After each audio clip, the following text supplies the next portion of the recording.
American Airlines. That was not an American Airlines. No, it wasn't a commercial airline. No, that second one wasn't no commercial. No, the second one definitely. The first one I never saw. The second one I saw was big, though. Yeah, big enough. It was no Cessna. No, no. It was no Cessna. But it didn't have any markings on it that I saw. No, I didn't see any. The second one, it didn't have, like no camouflage or anything, No, no emblems, no logos.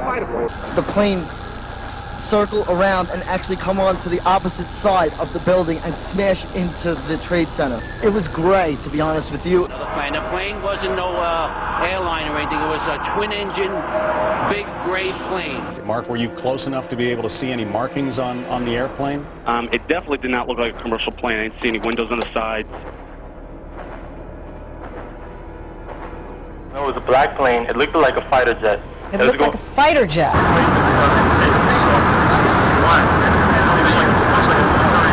And it didn't look like a commercial jet. It was like a military plane. It was a military plane. Could be a drone aircraft. That's an aircraft that's guided electronically to its target without having a pilot.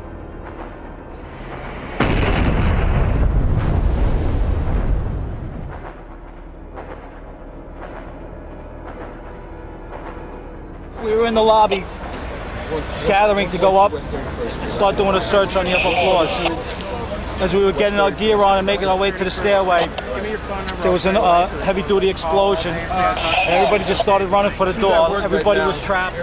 Doctors treating the injured here say most of the 100 patients treated so far are suffering not just smoke inhalation and eye damage, but fractures. Many of them have told the doctors that they were responding to the attack on the South Tower when they were suddenly trapped by the second explosion, and many of the fractures they're suffering come not from fallen debris, but from the concussive force of the explosion, which slammed them against walls, knocked them to the ground, or slammed them up against their own ambulances.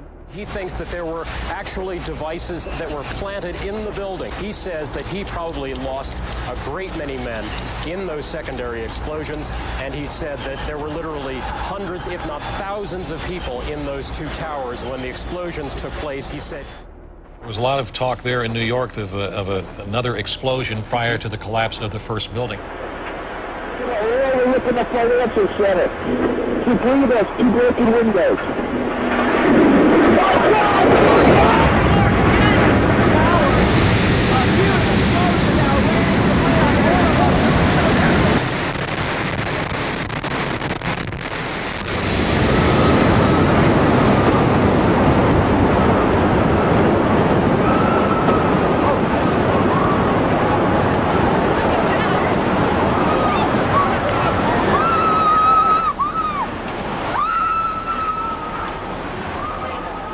Whether it was a bomb or whether the first plane that crashed into the tower had somehow been booby-trapped with a bomb that was timed to explode later after the crash had occurred. But CNN is reporting that there was a third explosion that caused World Trade Center 1 to collapse within itself and then collapse on other surrounding buildings.